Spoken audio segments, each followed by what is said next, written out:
जय हिंद दोस्तों।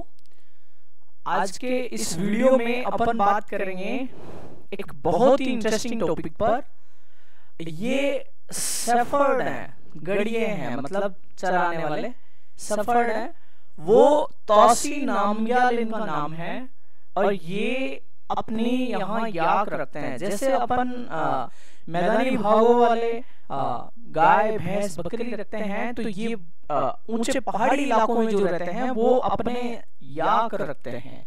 ठीक है, अब ये याक को वहां पर पालते हैं अच्छे तरीके से, उसी के भरोसे इनका जीवन बहुत बेहतरीन चलता है।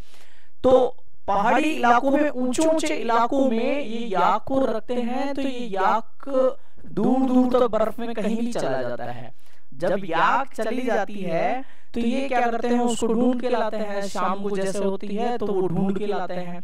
तो तोसी नामग्याल अपनी याक को ढूंढने के लिए गए, तो इनके पास में दूरबीन भी होती है। क्या होती है? दूरबीन भी होती है। तो ये जैसे ही अपने आगे वाले पार्ट में गए तो इन्होंने क्या देखा, अपनी दूरबीन में ऐसे दृश्य देखे। ये वाले दृश्य कहाँ देखे? अपनी दूरबीन में देखे। और उस दूरबीन में इनको दिखा कि कोई सैनिक हैं, वो बंकर बना रहे हैं। इस वक्त क्या होता है कि ये बिल्कुल कश्मीर वाले पार्ट में, यहाँ ऊपरी पार्ट में, कश्मीर वाले पार्ट में यहाँ पर थे, ये वाला पार्ट था। तो तोसी नामग्याल इस वाले पार्ट में गए जो कि भारतीय था, जबकि एलओसी यहाँ था। जबकि इस पार्ट में इन्होंने देखा कि ये बंकर बना रहे हैं। एलओसी पर ऊपरी भाग में सर्दियों के मौसम में क्या होता है, हमारी सेना है वो पीछे हट जाती है, क्योंकि बर्फ बहुत भयंकर है और उस वक्त वहां रहने लायक जगह नहीं होती है। ऐसी स्थिति में हमारी सेना पीछे हट जाती है और पाकिस्तान की सेना भी पीछे हट जाती है। तो दोनों को, पाकिस्तान की सेना को और दोनों को पीछे हटना होता है। लेकिन 1999 में ऐसा नहीं हुआ। और ऐसा नहीं होकर क्या हुआ, ये लोग, हमारी सेना नीचे उतर गई, लेकिन ये लोग, पाकिस्तानी आर्मी के लोग नीचे नहीं उतरे और इन्होंने बंकर बनाना शुरू कर दिया। क्या कर दिया? बंकर बनाना शुरू कर दिया। इस पूरे इलाके में बंकर बनाना शुरू कर दिया। और जैसे ही सर्दियां खत्म होगी, हमें पता चलेगा, उससे पहले ही ये लोग क्या करेंगे, अपने इस क्षेत्र को ऑक्युपाई कर लेंगे। और जैसे ऑक्युपाई किया, और ये मॉस्को, द्रास और काक्सर 3 जगह हैं, तो ये यहाँ पर क्या करेंगे, ये रास्ते को जो NH1 है, ये लेक हो जाता है, इस रास्ते को डिस्कनेक्ट कर देंगे। और जैसे ये रास्ता डिस्कनेक्ट हुआ और ये कहाँ चले जाएंगे, ये जो JNK वाला पार्ट है वो ऑक्युपाई कर लेंगे। इनकी ये मंशा थी और इसी मंशा के साथ में इन्होंने अपना ये काम किया। तो इनको तोसी नामग्याल क्या करते हैं, नजदीक वाली भारतीय सेना की चेकपोस्ट पर गए और उनको बताया कि देखो भाई, ऐसे ऐसे मैं वहां अपनी याक देखने गया था और मेरे पास दूरबीन थी, और दूरबीन में मैंने ये देखा कि उस साइड वाले लोग हैं वो भयंकर तरीके से, मतलब बहुत बड़े एरिया पर ऐसे ऐसे बंकर्स बना रहे हैं और ऑक्युपाई कर चुके हैं, हमारे भारतीय क्षेत्र को कवर कर चुके हैं। तो उन्होंने क्या किया, इंडियन आर्मी ने, हो सकता है इंडियन आर्मी नहीं ले कि ठीक है हम चेक कर लेंगे, ऐसे करके छोड़ दे, बर्फ का टाइम है, छोड़ भी दे, लेकिन ऐसा नहीं किया इंडियन आर्मी ने। थैंकफुली बहुत अच्छे से उसको चेक किया और देखा तो ये पूरा क्षेत्र है ये कवर कर चुके थे पाकिस्तानी आर्मी। और ये एक बहुत बड़ा इंट्रूजन था, बहुत बड़ा इंट्रूजन था भारतीय सेना, भारतीय क्षेत्र पर। और इस इंट्रूजन के माध्यम से बहुत बड़े क्षेत्र को पाकिस्तानी आर्मी अपने अंडर में लेना चाह रही थी। ये एक बहुत बड़ा क्षेत्र था। और सबसे इंटरेस्टिंग बात क्या है, इससे 1 महीना पहले ही, कब? 1 महीना पहले ही भारतीय प्राइम मिनिस्टर अटल बिहारी वाजपेयी थे उस वक्त प्राइम मिनिस्टर, ये पाकिस्तान गए थे और इन्होंने दोस्ती का हाथ बढ़ाया था। इन्होंने एक पोएम रिसाइट की थी कि हम साथ रहेंगे, हम जंग नहीं होने देंगे, इस तरह से किया था। और लाहौर डिक्लेरेशन भी साझा किया था। और उसके जस्ट 1 महीने बाद इन्होंने इस तरह की करतूत कर दी।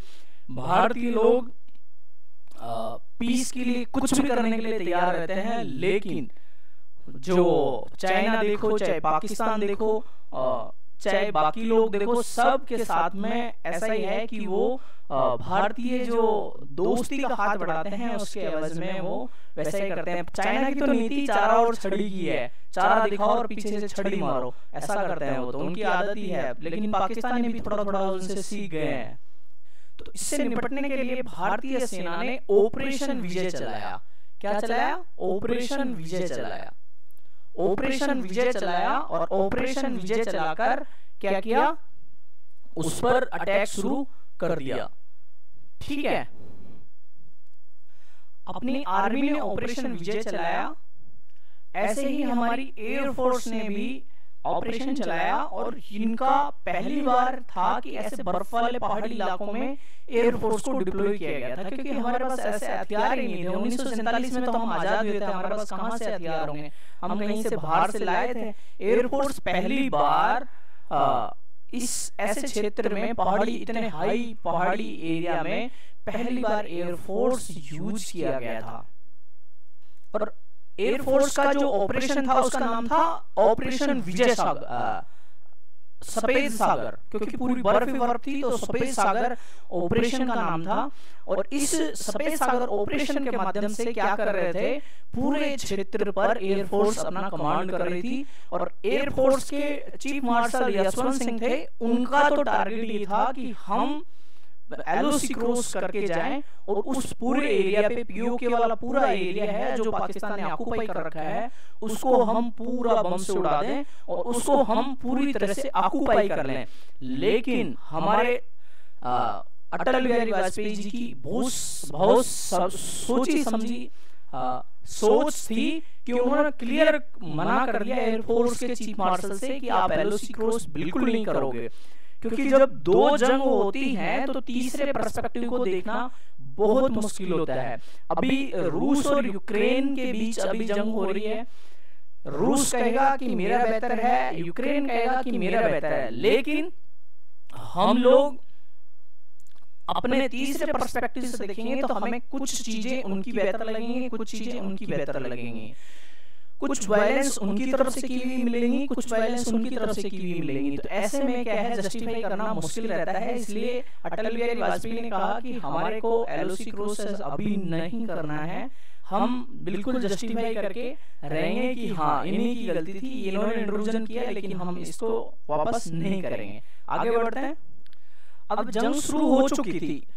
पाकिस्तानी फौजियों के पास में सबसे प्लस पॉइंट ये था कि ये पहाड़ी की चोटियों पर थे और हमारे वाले नीचे थे। इनके पास बंकर बनाकर वो थे, तो ऊपर से कुछ भी डालेंगे तो वो नीचे आकर इनके ऊपर ही गिरेगा और इनको ऊपर फेंकने में बहुत दिक्कत है। दूसरी चीज, अगर कुछ यहाँ से गोलियां चलाएंगे तो गोलियां भी नहीं पहुंचेंगी, वो तो आने नहीं दे रहे हैं, इनको पहुंचने नहीं दे रहे हैं। इनके लिए तो बहुत बड़ा प्लस पॉइंट है कि वो पहाड़ी के पीक पर है, चोटी पर है, तो वो तो राजा बने बैठे हैं, चारों तरफ से जो भी आएगा उसको वो कर देंगे। तो भारतीय सेना के लिए बहुत बड़ा नेगेटिव पॉइंट ये था कि ये नीचे थे और वो पहाड़ी की चोटी पर थे। सबसे पहले इन्होंने तोलोलिंग पहाड़ी को ऑक्युपाई करने का टारगेट लिया, क्योंकि इसको सबसे पहले ये पास में था इसको, और इस पर -5 -11 डिग्री टेम्परेचर था। इस पहाड़ी पर चढ़ने के लिए अगर 1 ग्राम वजन भी ज्यादा ले जाएंगे तो वो ज्यादा ताकत लगेगी, क्योंकि पहाड़ी पर चढ़ना आसान नहीं था। एवरेस्ट पर चढ़ने के लिए लोगों को मेहनत करनी पड़ती है, फौजियों को इन पहाड़ियों पर चढ़ना था और वो युद्ध करते वक्त मतलब उनको सामान भी कैरी करना है, बहुत सारी चीजें कैरी करना है। इनके पास में बुलेट कैरी करने के लिए ताकत थी, लेकिन अगर सामान कैरी करेंगे तो ये नहीं पहुंच पाएंगे, ऐसा था। तो इनको समझाया गया, इन्होंने चूज किया, कैप्टन अजीत सिंह थे, तो इन्होंने चूज किया कि हम सामान कैरी नहीं करेंगे और हम 2 दिन केवल सिगरेट के सहारे, सिगरेट के 2 पैकेट ले लेंगे और सिगरेट के सहारे ही हम 2 दिन जिंदा रहेंगे और हम बिल्कुल चढ़ जाएंगे। उसके बाद खाना नीचे से आप लोग ले आना अगर हम जीत गए तो। ये चढ़ जाते हैं ऊपर। जैसे ही ये चढ़ते हैं, ये अपने साथ में बुलेट, खाने और बाकी सामान के बजाय केवल और केवल बुलेट लेकर चलते हैं, अपनी गन लेकर चढ़ते हैं। तो ये बिल्कुल रात के अंधेरे में, क्योंकि दिन में तो चढ़ना पॉसिबल नहीं था, ये बिल्कुल अंधेरे रात में चढ़ते हैं। और ये रात में पूरा टोलोलिंग के ऊपर तक पीक पर वो दुश्मन बैठा हुआ है। दुश्मन बैठा हुआ है, वो देखता है कि ये रात में चढ़ रहे हैं, वो देख नहीं पाता है, अंधेरे में बिल्कुल ये चढ़ते रहते हैं। इनकी पूरी टुकड़ी चढ़ती रहती है, राजेश अधिकारी की और कैप्टन अजीत सिंह की, दोनों की टुकड़ियां ऊपर चढ़ती हैं।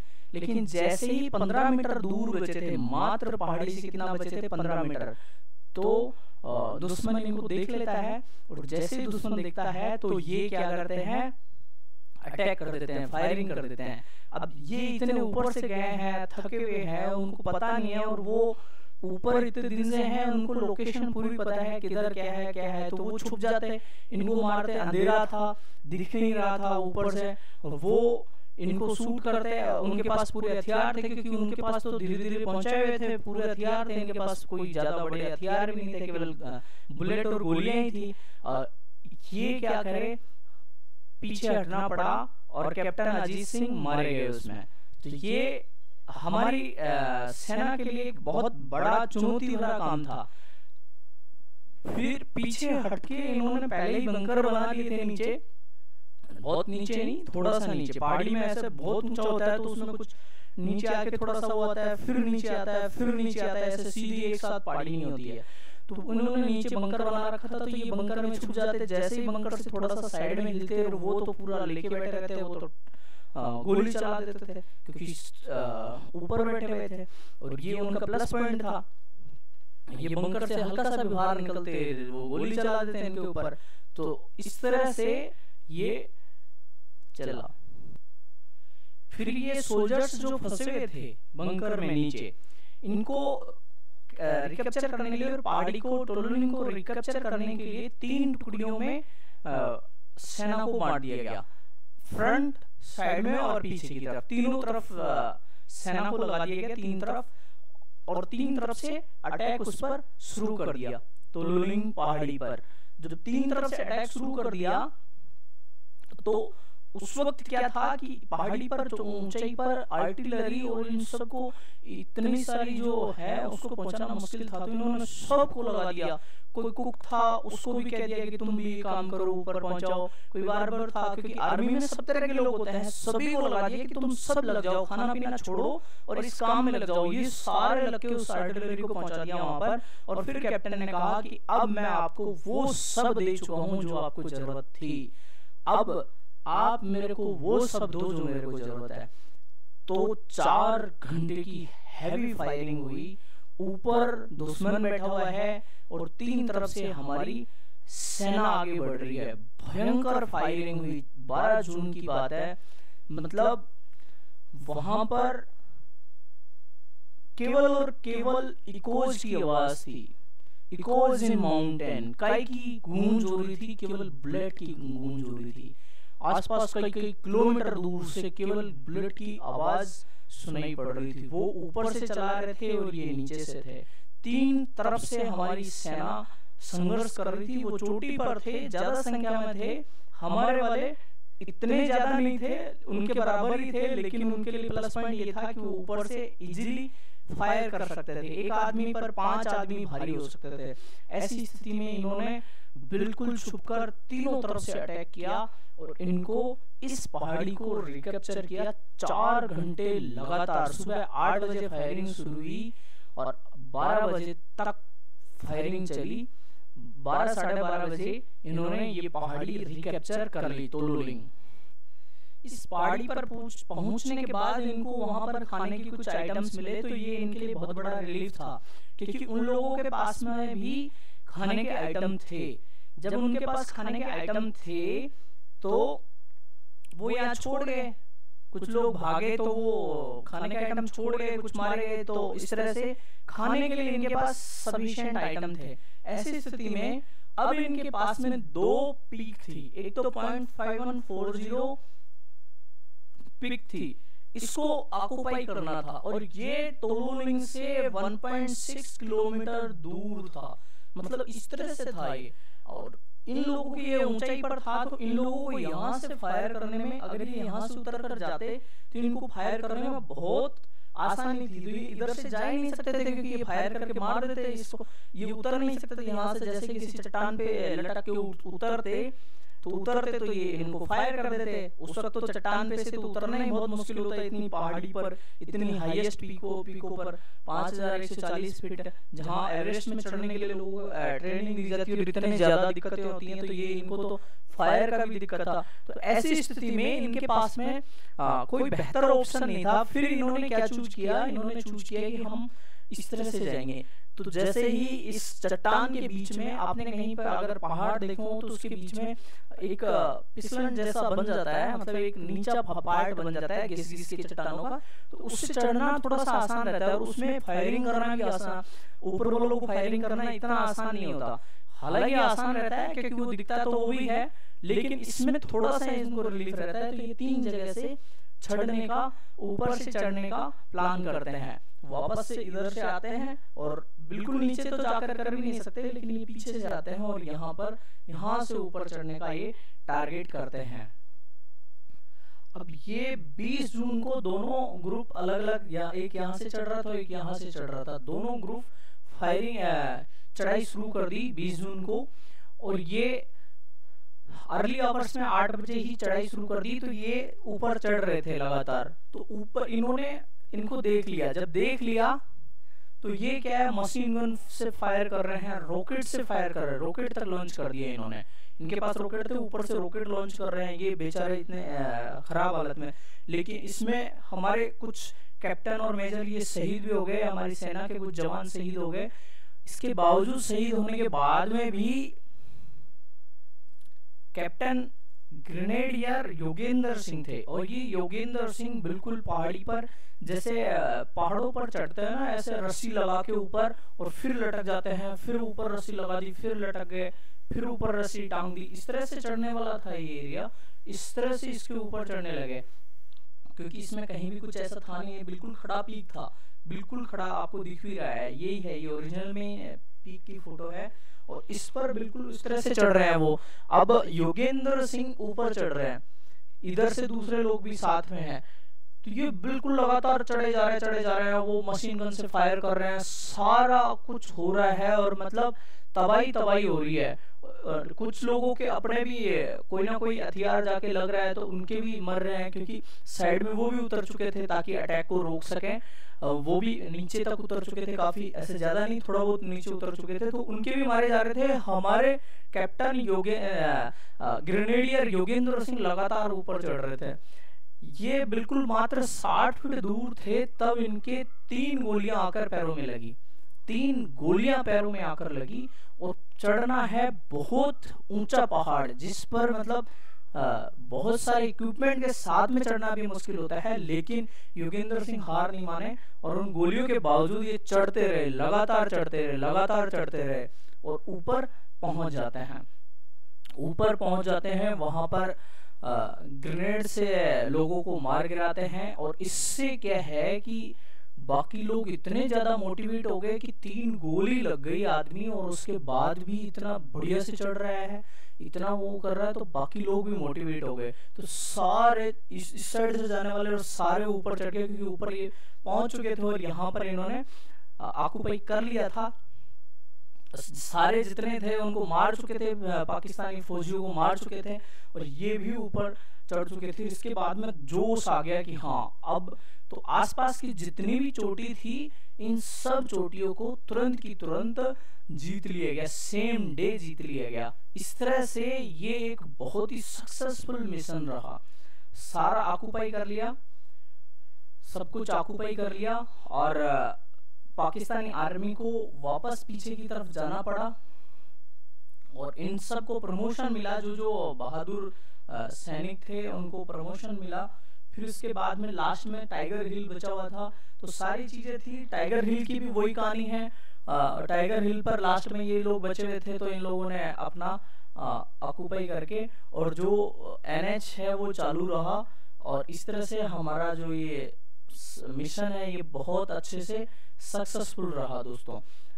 जो कारगिल वार का मिशन था बहुत ही अच्छा था, इसको दुनिया में सुनाने लायक है। और भारत के योद्धाओं की कहानियां दुनिया में शुरू से ही सुनाने लायक रही हैं, बहुत पहले से। राजस्थान के, मारवाड़ के देख लो, चाहे आपके मध्य प्रदेश के देख लो, यूपी के देख लो, महाराष्ट्र के देख लो, हमेशा से हमारे बहादुरी के किस्से सुनाए गए हैं।